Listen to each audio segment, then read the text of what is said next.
listening to the Straight to Video podcast with Rob Lane. Hello there and welcome along to a brand new Straight to Video podcast. On today's show we get to visit a galaxy far, far away as I chat with puppeteer and actor Tim Rose, who famously appeared in the classic Star Wars film Return of the Jedi in 1983 as the legendary Admiral Ackbar, along with also bringing to life the characters of Salacious Crumb and Cy Snootles. Some of Tim's other puppetry and animatronic work has also been seen on classic films such as The Dark Crystal, Labyrinth, Return to Oz and Howard the Duck. This guy literally had a hand in most of the films I adored growing up. Tim, who now lives in the UK, shares some fascinating stories and experiences with us about his career during our talk, from how he initially got interested in the art of puppetry, working on The Muppets with Jim Henson, and also some of the very important influences he had on films, even beyond some of its amazing character creations. And before we dive in and learn all about this, please give my friends Dead Skull Coffee a few seconds of your time and check out their fantastic ground and full bean rock and roll coffee, which you can pick up at deadskullcoffee.co.uk. Plus, if you add the promo code STV on checkout, you will bag yourself 15% off your order just for being a listener to this show. Alright, Tim was a wonderful guest, and if you're a fan of the Star Wars movies or any of the amazing films he's worked on, I'm sure you'll get the chance to say hello to him yourself at some point, as he's a regular at many Comic Cons, not just here in the UK, but all over the world. And if you want to see if he's coming to your town, then check out admiralackbar.co.uk for all dates, along with some great information, stories and photos about his career. Right now though, please enjoy my straight to video chat with Tim Rose.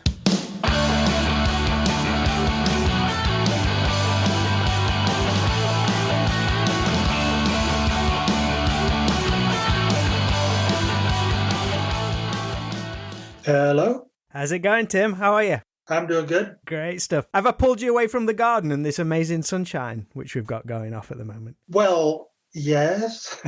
We'll keep it brief then, if you need to get back out there in the sun. I've got my dinghy sitting out there in the middle of the driveway that I need to put a few bits on to get it ready for the season. You're sat in your shorts, aren't you, and your flip-flops? Oh, no. As a teenager, I worked on a farm baling hay, and I think I got enough sunlight then for my entire life, so I tend to not overexpose myself these days. Good call, good call. You're originally from Illinois, Pittsfield, I believe. Did you grow up loving films, not just for the stories, but how do they do that behind the scenes and how are they made? Did that always intrigue you? Yeah, no, I've always been fascinated in films. There was a Disney, with Mickey Mouse as the magician there, Fantasia. I had a recurring nightmare as a little boy, and I think maybe my parents took me to that movie at too early an age, so it had the wrong influence on me. Yeah, some of those like Disney stuff, some of the imagery in it was amazingly eerie. I had a dragon that when I would wake up scared and try to get to my parents' room, and as I was running up the hallway, the dragon would rip the end of the house off and slam his foot down on and tilt the whole house up, and I would slide down into his mouth and, Yeah, the older films. I mean, I don't know if you've ever seen the Disney film Something Wicked This Way Comes. Oh, yeah, the Ray Bradbury one. Yeah, some of the imagery in that is crazy creepy, but in the best possible way. Where would you go and watch films as a boy? Did you have like a favourite cinema where you grew up? Oh, well, I grew up mainly in upstate New York. All right. I was just back there visiting my father, and I keep wanting to go. It's a Rosendale Theater, little town Rosendale, and it is a tiny little cinema. But it was where I saw the original Star Wars movie. And I talk about it all the time at the conventions, especially when Paul Blake and I are on stage together. I go, well, Paul's older than me because I was watching that movie as a teenager. So me and my buddies, feet up on the seats, flying X-Wings, and then by the third one, I had my own spacecraft. Exactly. It was quite spectacular as a boy, but I keep wanting to go back to the Rosendale Theater and say, do you realize?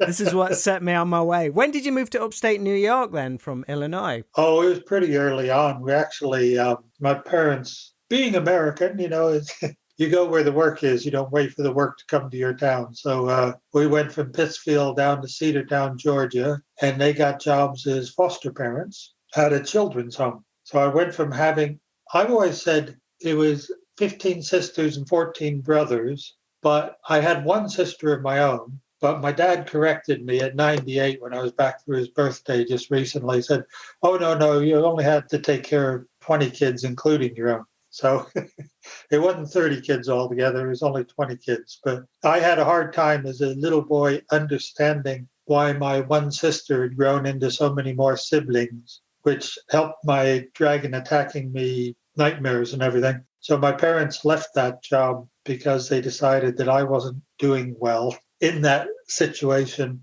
And we went from there to upstate New York.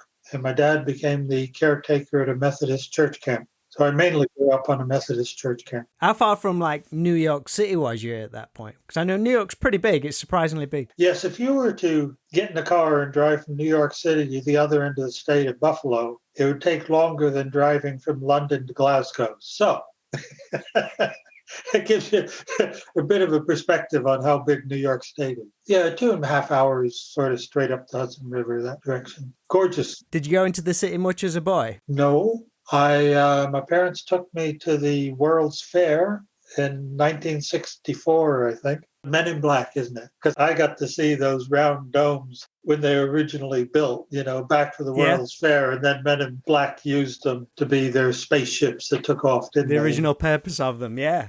Awesome. What did you see yourself doing as a career growing up? I had no idea what I was going to be. You didn't see it working as films back then as a viable career choice because you studied in New York, right, for acting and directing at university or college? Yeah. I started off at a local community college. It's what they call a 2-year college. But what was nice about that, it was just down the road, so I didn't have to pay for a dorm or anything. I was able to stay at home. So it's a much cheaper way to do schooling. And because I didn't know what I wanted to be when I grew up, it was also a much better way to experiment. I knew I liked drawing. I didn't realize I liked acting until I got there and got a part in one of the plays in the theater there. What was the role? I played Lane the butler in The Importance of Being Ernst. At the time, I was actually working on the night maintenance crew because we didn't have a lot of money, which is why I was at this 2-year university. And I was on the night maintenance crew to help pay my own way through school as well. And we tended to maybe drink too much while we were cleaning the cafeteria and things because we were young kids and that's what you did. And I had one of the big garbage cans, the bins, that had wheels on the bottom of it. And I was actually rolling across the floor in the cafeteria, pretending that I was Dick Tracy and his little flying pod thing. And my friend came through and I said, "Oh, where are you going?" He said, "Oh, I'm going to audition for this play." And I said, "Oh, that sounds like fun." So I got out of the garbage can and I went down with him. And I suppose because I was a little bit drunk, because I normally was, as a young guy, I was very shy. But I was less shy that particular evening. And I ended up getting the part and he didn't. So he got really upset with me because I wasn't even supposed to be coming down to audition. I've heard that a few times from different people where they've gone along with a friend and they're the ones that end up getting the part. Yeah. It must be like the aura you give or something, like the confidence or just the carefree vibe or something. It was just a joke. You weren't doing it because you were desperate to do this thing, whereas I think a lot of us end up shooting ourselves in the foot. Or trying too hard or something like that. Yeah, you get so nervous and so desperate about doing something. All you end up showing people is your nerves and your desperation, and the auditioner doesn't get to see you. When was it you got your early tastes of puppetry? And because I think you've mentioned like marionettes and researching into like Punch and Judy and all that kind of stuff. That was something that came up regularly when you was looking into it all. That was at school as well. While I was at the school, we did Renaissance Fair. The head of our department, he'd started the fad or tradition of doing Renaissance fairs where you weren't allowed to sell any manufactured goods. Everything had to be handmade if you had a stall there. And we performed medieval passion plays, and people were encouraged to dress in their version of a medieval costume, which matched up quite well in those days with what most hippies were wearing anyway. So that worked well as well. It all fit together. And when I was reading about the old medieval fairs, I kept seeing Punch and Judy shows on the frozen Thames. So I find that amazing because it was only like 200 years ago when people were having fairs on the Thames, where you certainly couldn't do that now. No. So I decided I would do a Punch and Judy show, not knowing anything about it. So did you have to create it and make it, everything from scratch? Oh, yeah. I went over to this old couple who had done mom and pop marionette show at our school, in our elementary school. So I knew them from being a little kid. And I knocked on the door and said, "Oh, could you teach me how to make a puppet?" Thinking they'd tell me to naff off, and all that. But they invited me inside, took me down to their cellar of the house where they had their whole workshop set up. And the walls were covered in marionettes that went all the way back to the vaudeville days. And I just looked around that room and said, "You can make things this beautiful and have a house this nice by doing puppets. Could you teach me how to make a puppet?" Tell me all your secrets. But the funny bit was, the Punch and Judy show that I made for them, the puppets were so bad. You hold them up on your finger and you do the arms like that, right? Well, the heads were so heavy that halfway through the performance, my finger just went to sleep and the heads would start falling over. So it was not a show that I'd want to show or put on my CV, if you know what I mean. But it was the beginning. Did you by any chance stay in touch with that couple as your career grew? Did they realise it was you that went on to work on all these massive films, do you know? Not as well as I should have. Like a lot of the older people, they sort of emigrated to the warmer climates down in Florida and all that. It's a lot harder to stay in touch with people as well back then. We didn't have this kind of technology. Yes. You had to remember the phone numbers back then. Yes. Exactly. I lived more of my life before computers, and I can tell you the world was a lot nicer place than it is today. Yeah. I just want to say that from my old man perspective, okay? I was speaking to my dad yesterday. We were driving through the town which he grew up in and I kind of grew up in. And he was saying, "Oh, it's changed so much. It was so much better." I said, would it be interesting to go back in time now and immerse yourself in it now to see if it was as nice as you do remember? I'm sure it would be, but we have so many advantages these days as well. So I don't know. It'd be interesting to do that. What advantage is that then?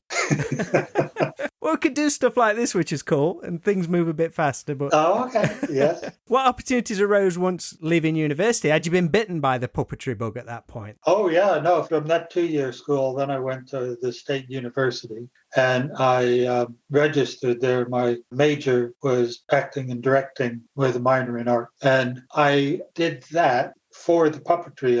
I learned the acting and directing so I could apply it to the puppetry. I never wanted to act or direct myself. And there was a university in Connecticut that had a degree in puppeteering. So you would have thought that's the one I would have gone to. But when I looked into that one, the guy, Frank Ballard, his name was, they did these really wonderful puppet shows. But I couldn't help thinking that he kind of used all of his students as slave labor so he could create these wonderful puppet shows as opposed to teaching them how to make their puppet shows. So I decided I'd teach myself the various aspects and put them together into the puppetry instead. Where was you pulling your own influences from? Was you noticing it more on screen and on TV? Oh, the big man himself, Jim Henson, was already on television, right, doing Sesame Street and the Muppet Show. So I would sit a foot from the screen and try to spot the arm rods and the people's heads just coming in the very bottom of the shot and, working out how it was really done. Yeah. I've been amazed talking to people, a number of people who thought the Muppets were full body costume. Mm-hmm. They didn't realize they were only that big and they were hand puppets. They thought they were people in costume. You had the really big ones, which were always in the background, the big monsters. I guess they were full bodied. Oh, Sweetums, yeah. I had a great story about Sweetums.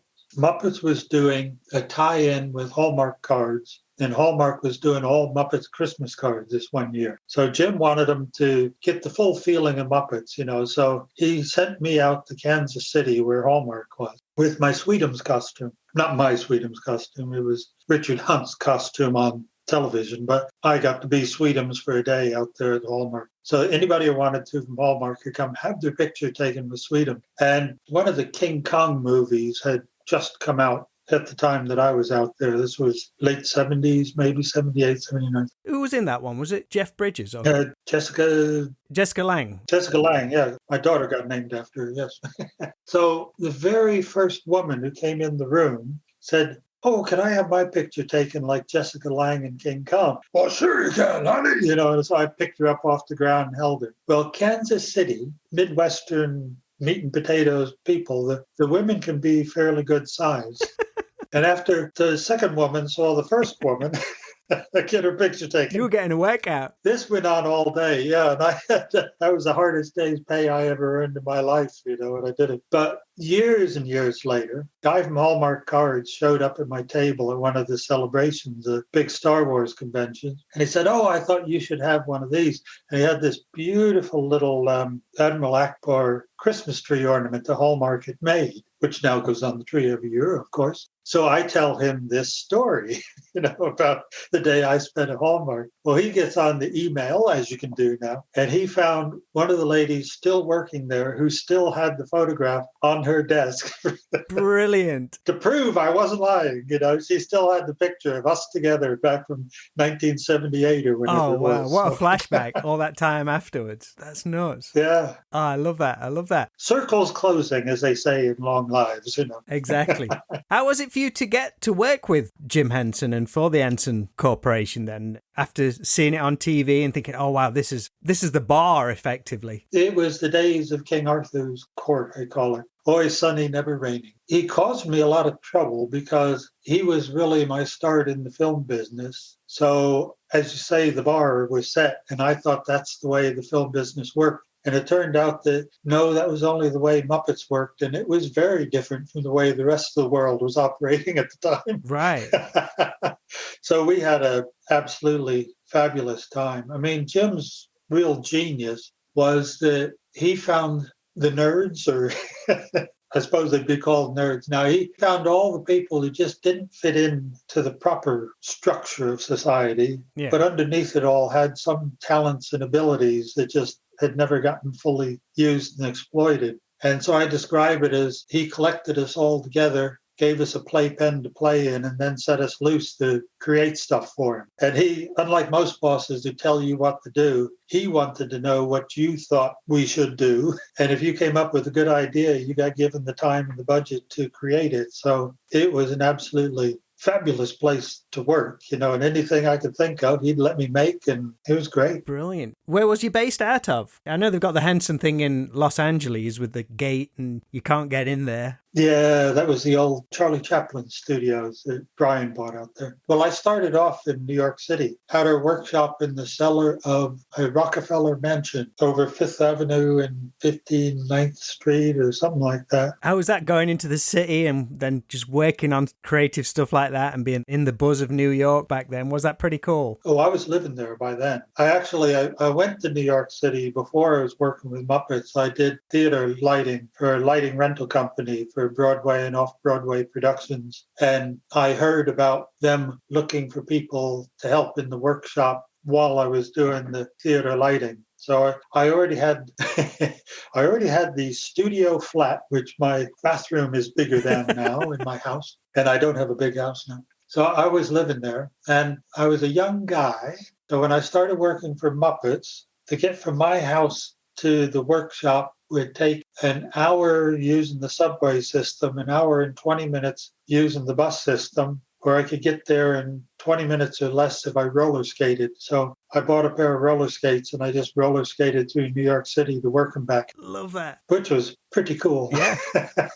Did working on the Muppets just logically roll into the opportunity with the Dark Crystal then? Was that just who have we got on board who can work on this big scale production that's coming up? Oh, yeah. I'd already been making stuff for him for the Muppet Show in Sesame Street. And it was actually before the Dark Crystal, we did Great Muppet Caper. Right. So that was the first movie I worked on, and the Dark Crystal was the second one. Did that bring you to the UK with the Dark Crystal? The Great Muppet Caper did. Oh, wow. Right. Excellent. Whereabouts was that? Just filmed in London? I shall tell. Everybody knows now about animatronics. Even if you're not in the film business, if I say animatronics to you, you know what that is. Well, when Jim started doing his movies over in England, the Muppet Show was shot in England, but when he wanted to bring the rest of us over to work on the movies, the Brits wouldn't let us because there were too many British people unemployed at the time. Right. So this producer said, well, what you need to do is you need to give your guys a name that doesn't exist over here, that isn't a job. So we thought about it for a while. My boss, Falls, was the one who came up with it. So it would be animatronics designer. So Jim told the Home Office he wanted to bring over his animatronics designers, and they looked on the list and they said, sure, there you go. There's your work permits. Genius. So it was something that needed a name because it was a new He was taking things to the next step, sort of thing. form. Yeah, it was going through the next step in the visualizing fantasy medium, but it wasn't made for that. It was made just so as Americans could come work in the UK. So, Unreal. and I think there's been enough time now that we can just say that without Yeah. anybody being sued. But, Yeah. So I am the oldest animatronic designer. Yeah, you're one of the originators of it. Yeah. But once it got into that realm, I guess with more mechanics and technology, you had a bit more of a background of that because your dad, he worked on model cars and airplanes, and there was a similar connection. You had some familiarity with how it all worked, so you had a bit of a head start. Yeah, until last year, my dad was still flying airplanes. The guys in his club were trying to get recognition from the American Modelers Association that he was the oldest flying model flyer in America. I don't think there'd be much argument about that. There may have been some other people doing it, but they hadn't heard of him. I already knew how to plug in servos and wiggle the sticks on transmitters and stuff. So that was really what got me in at Muppets. Was they didn't need to teach that to me because my dad already had. So I'd gone to university, but I can say the most of my professional career, the work that I did was based on what I learned playing around on my dad's workshop floor. Yeah, it was ingrained in you already. Yeah. When did you find out about the chance to be part of Return of the Jedi then? After seeing Star Wars, like, what was it, 5 or 6 years prior, maybe 5 years, then hearing about a possibility of actually working on the third movie? That came about because of Muppets as well. There were two guys, Tony McVeigh and Mike McCormick, who we'd worked on the Dark Crystal together, but they'd already left and gone out to California. So it was Mike McCormick who was working on Return of the Jedi. And you know the character Cy Snoodles, the nightclub singer? Yeah. He had made an early prototype of her, but he had made her as a classic marionette. But she was 5 foot tall and weighed 70 or 80 pounds. And when he was up on a scaffolding trying to operate her and see how she operated, he lost his balance and fell off the scaffolding and he broke his arm. And so he couldn't do the movie, so he called me up to see if I wanted to come out to California and take his place. So that's how I found out it was even being made. Wow. Because at the time, it was Blue Harvest, horror beyond imagination. Yeah. Except for the people already in there. Nobody else even knew it was being made. So did he tell you that on the phone? Did he say it was a Star Wars film? Or did he say, look, I'm working on this film, it's puppetry, and you get there and like, holy crap. Yeah, he did tell me that it was working with George Lucas and all that. I mean, you worked on 3 of the most recognizable new characters in that film, Cy Snootles, Admiral Ackbar and Salacious Crumb. I think I read this on your website, was that Admiral Ackbar, was he originally planned for Jabba's Palace and the character of Reese was going to have a bigger role, but it was you who convinced, was it George Lucas or Richard Marquand otherwise? Yep, it was George, because we did it out in California. I didn't meet Richard until we got to England. But that's a big change you made to the what could have happened. Well, once again, it came from Muppets. I'd learned from Jim that 2 things that bring inanimate objects to life best are really good eye focus and really good mouth sync. When you're hearing words coming out of their mouths have to look like they're saying the words, And the Reese, because he was 3-eyed, I set up the video monitor and I showed him. I said, okay, so I'm trying to look at you and be serious and talk to you about something important. Which one of my eyes are you looking at? Right. And he just always appeared shifty because you couldn't find a good solid eye focus for him. So I said, based on what I'd learned from Jim Henson, I really think you should choose somebody else if this is a big character. Admiral Ackbar is a much more friendlier persona anyway. It works more in that role. Well, that's because of who's in him. You got it. But saying that, like, did you not only get to work on the animatronics for Admiral Ackbar and I guess design it, but you famously got to play the role just by asking. Yeah, they didn't let us read the scripts or anything. So when we were working on him, I said, does he appear in any scenes that Salacious Crumb or Cy Snoodles does? He said, no, he's an entirely different side of the film. So I asked if I could perform him as well. And he said, okay, then. Yeah, sure you can. Wow. And how did you feel when they said, all right, you're going to pull on the suit, you're going to be in this pretty pivotal scene, really? Was that a big deal for you or was that quite scary? When I found out he was more than just a background character, yeah, I got down to some serious rehearsing. Yeah. Was you checking the paycheck as well? well. And I just kept working at the workshop rate I was getting Yeah. paid to start with. I wasn't very good at any of that stuff. Well, I'm still not. I never have been any good at that side of things. Just happy to be there. But I found out it was Michael Carter who played really heavily prosthetic Oh, Bib Fortuna. Big Fortuna. Thank you. I have a hard time remembering some of the names. He was telling me at one of the conventions that he knew the guy who used to come into the studio at night after I finished acting in Ackbar. And they kept it a secret from me because they didn't want to put me off. But they had a very hard time believing that an animatronic character could play such a major role in the movie. So everything that I did in Ackbar, they shot with an actor afterwards in case they had to make Ackbar a real actor and not an alien creature. Wow, that's crazy. How did you feel about that? Well, like I said, I only found out about that like 8-10 years ago. I understood it because he was, at the time, what we were doing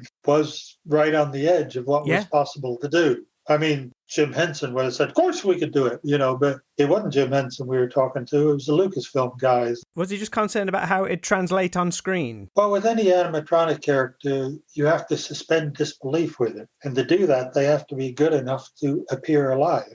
Yeah. So it's just, is he going to be good enough to pull it off or isn't he? They didn't know the answer to that until I finished doing the job. So, and you nailed it, especially the scene where you just sit down in the chair at the end after the rebels have won and Ackbar just sits down with relief. The scene I'm proudest of is what actually happened with that. You mentioned Richard Marquand, the director. He came up and he said, right, well, we shot all the script and everything, but we just want to get this one scene where we've won the battle. The guys are all coming back. We want to celebrate because we've won the battle. And I had a very strong leftover from growing up with the hippies in the 60s and all those things about war in Vietnam. And so he wanted me to jump up and celebrate. But I said, well, wait a minute, because some of our guys got blown up on the way in there. So are we celebrating the fact that our guys got killed?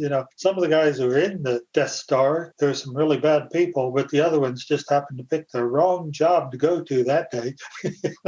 They were just supporting the family and they were in the wrong job and all that sort of thing. So I didn't think it was something you should celebrate. So when they told me to jump up and celebrate, instead I did what you saw on film. And I thought about all the people who hadn't come back. And the weight of that, as I'd say, sort of pushed me down in the chair. And he yelled, cut, and he came in. I told you to jump out of that chair and dance around the room. And I said, you got Ackbar's performance. If you want somebody to jump around the room, you're going to have to put somebody else in this costume. So I stood up against the director. And I didn't get fired that time, but I have been fired many times in my career. I don't know why, but I know when something's right. I don't know why I know or where it comes from, but I've always just listened to him. I think even as a kid, I understood his reaction to it as well. So yeah, nailed it. Perhaps someone tapped Richard Marquand on the shoulder and said, no, he's right about this one. After Jedi, you went to work on some amazing films. You worked on TikTok in what I think is the much overlooked sequel, Return to Oz. I just love the look of that film. And also Labyrinth. Was it the door knockers in Labyrinth you worked on? I'm laughing because that was one of Jim's little jokes. Right. I did all sorts of stuff for Labyrinth, but you need to have something, put your name in the credits and you need to have something with it. And as a young guy, I had a bit of a reputation of having a very strong interest in the ladies. So that was Jim's idea of a joke, just to put Tim Rose, the Knockers, up on the... Oh, right, okay.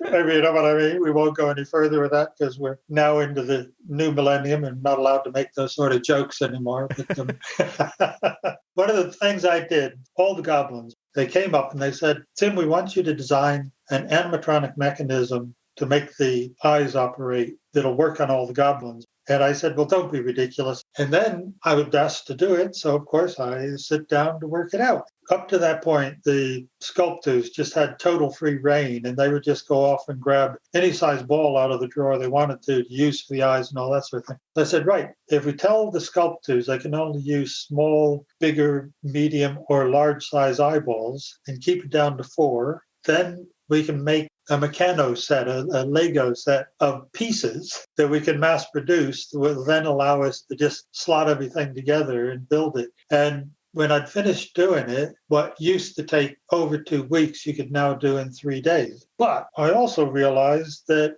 anybody, even the young kids just coming in to work and learn, could do it in 3 days. So I thought, you stupid asshole, what have you done? Can you edit those things? You just put yourself out of work. Yeah. Showing them all how it's done, how to do it. Yeah, you've come up with a genius design. So I put myself out of work. So I immediately tore up all the drawings. Fortunately, they forgot about it after the movie. And You've said one of your proudest achievements was working on Howard the Duck, which came out in 86. How did you get that job? As I believe you were late to the production and the duck itself had already been completed. So you were coming in to patch things up and make it work. He wasn't complete. Okay, it wasn't completed. That was the problem. Oh, right. They were down to less than 2 months to start filming, and they didn't have a duck that they could shoot on. And George Lucas went to Phil Tippett and he said, Phil, what are we going to do about this? It's called Howard the Duck. We definitely need a duck. And Phil said, well, you need somebody like that guy that did Ackbar. He sorted him out. Well, who was that? That was Tim Rose. Well, where is he? He's in England. Well, get him over here. So suddenly I got a telephone call over in England to come back to ILM again. Right. What had been the problem? Do you know? in the simplest, most polite terms.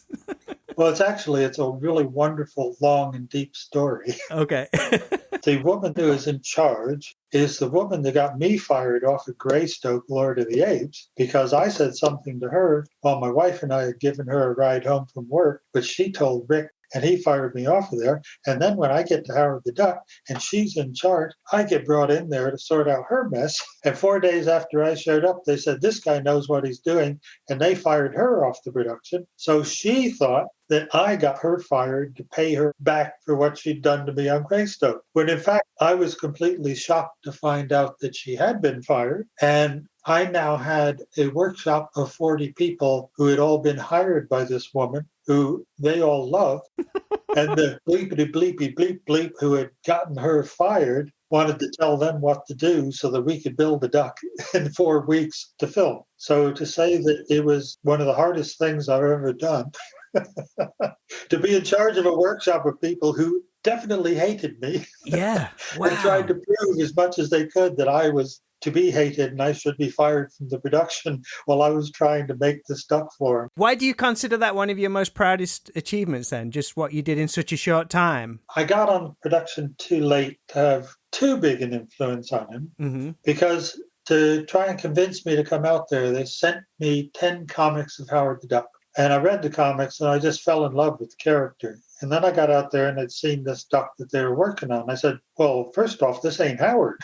Doesn't look anything like the comic book character. And the director said, oh, well, you can't have a cartoon character in a movie with real people. They hadn't done Roger Rabbit yet or any of those movies. He just felt that it wouldn't work. And I said, well, if you brought me in here 7 months ago, I could have made it work easy. So I changed as much as I was allowed to in that length of time. Right. But what I'm the proudest of is that when you watch the movie, we kept the duck alive in every single shot. So it's an inanimate object that you have suspended your disbelief on for the entire movie. And that was even, Ackbar, yes, he was a main character, but Howard was effectively the leading man of the movie. So that was my one and only chance to be leading man in a movie. And I'm really proud. I was doing a thing, Wizards versus Aliens, the kids thing for the BBC. And the guy that was running the eyes for me, I said, could you watch Howard the Duck? Because Steve Sleep, who ran the eyes for Howard, he was brilliant. I mean, he just hit it. Without saying a word, you could tell what Howard was thinking just by what Steve had done with moving his servos around. And you have to appreciate you are wiggling two Perspex balls with servos and making brass lids blink, but you're transmitting expression and telling people what a character's feeling. And, that's what I mean about that degree of suspension of disbelief. We bring it alive so you don't even start to think about how we're doing it. Yeah. And whilst working on these amazing films, I think my most envious thing I have is that you got to work alongside two of any boy of the 80s biggest crushes, Carrie Fisher and Leah Thompson. How was it working effectively very closely with both of them? Was they both cool? Oh, yes, they were both very nice. As a young man, as I said. Yeah, exactly. Brilliant stuff. You would resume the role of Admiral Ackbar for The Force Awakens in 2015. How did you feel after like the CGI overload of the prequels to see so much puppetry and actual model making involved in this new trilogy? Was that cool for you? Oh, I was very happy to see them rebalancing back again. Yeah. The prequels, I decided that ILM makes their money by doing everybody else's effect. Mm-hmm. They literally, every Academy Awards is the ones you don't see on TV, all the technical Academy Awards. And ILM was there winning one every single year for some movie or other. The prequels, the big thing was their development of CGI animation. But I felt that they got so carried away with showing what they could do that they forgot to tell a story along with it. It was like, look how clever this is. Look how this character moves. Look at what we're doing, but the story's in the background. It's a definite case of less is more, you know. Come on, guys, just because you can doesn't mean you have to do it in every single shot, you know. You lose that interaction, like you say with Howard the Duck. Howard the Duck's there, the leading role on screen all the time, actually in the shot, people are reacting to it. You get that genuine reaction. And the fact that the puppeteers like yourself can bring that character over as well, that's the real magic rather than what's done on a computer, I think. They do some really wonderful stuff with it. I went with the guys I was working back at Henson's. It was now down in Camden. You know, Jim was dead, but they had the Henson Creature Shop and everything working down there. And we all went to the cinema one night to see The Lord of the Rings. And I was sitting there with a whole row of the animatronic guys. And when Gollum came on screen, I said, well, guys, I'm too old, but you guys are young enough to learn something else, some other way to earn a living, because you better retrain now while you still got the chance. And I was being overly pessimistic, as I can be accused of many times, because yes, he was completely brilliant, but they have never done another character as completely as they did that character because it was too expensive to do. Right, okay. I remember being blown away by that. It's like when it first came on the screen, I was like, oh, that looks amazing. Then they'd do the shots where they'd bring him right close to the screen, like almost filling the screen. Like, it still looks amazing. But like you say, there's not been many things since then. Like, oh, it still looks disjointed with the real life bit. So I didn't realize that. It's because it was so expensive. Kind of in closing, Tim, outside of the work and films you've been involved in, has there ever been any puppetry or animatronics you've watched on screen that's blown your mind or, in your opinion, is the best you've seen? Like, wow, I wish I'd done that, or I wish I'd have worked on that. Anything that comes to mind? Well, the one that I regretted, the Lord of the Rings trilogy, was probably one of the last big chances to do animatronic work because it's now been pushed back to the sidelines and, oh, it's not that important a scene, we'll let the animatronic guys do it instead of spending the money on CG. You know, that's the mindset of the producers these days. But that was one of the last big ones. And I was doing Muppets Christmas Carol at the time. And these guys came in, they said, are you Tim Rose? I said, yeah, we wanted to meet you. We've heard about you. I said, oh, really? Oh, that's good. You know, and they said, we want you to come work for us. I said, well, yeah, this film finishes in a month, so what's the gig? You know, where are we on? And I said, oh, New Zealand. And I went, oh, I've never been to New Zealand before. That'd be great. How long for? They said, well, for 4 years. And I said, oh, well, I'm sorry, I can't do it because I'd already lost my family to the film business, as I describe it. You know, I came home one day and she said, look, you've been out of the house so much. Why don't you just stay out of the house? You know, that sort of thing. So I promised myself and my children that I would never do anything that took me away for more than 3 months. And because I was divorced, I couldn't take the family with me to New Zealand. So I said no. And then I got to sit there in the cinema and watch some fantastic animatronic work and go, oh, man, what I would have liked to have been in there with those guys, you know, working on that one. So I guess that would be the answer to your question. But though, it's got to feel good that they'd approached you, that they'd been inspired and heard about you or seen your films and stuff like that. So you were there before all that. You're one of the reasons for it anyway. So maybe you had a hand in it.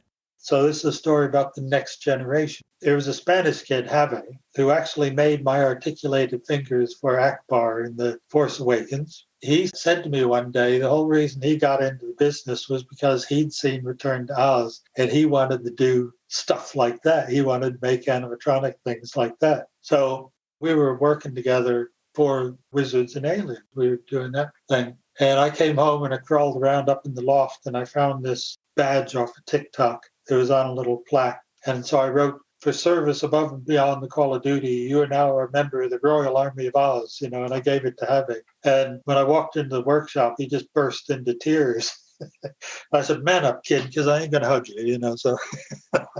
But he was so, excited about this thing. He was one of the people who saw, as you say, saw the stuff I was doing and wanted to do something like that. Exactly. And like we said earlier, total full circle moment. And we never told Neil that he made them for me because he would have gotten in trouble. Right. The boss didn't think Ackbar needed articulated fingers, but I thought he did. Tim, I'll let you get back to the sunshine. But thank you ever so much for chatting with me. I've loved it. Take it easy.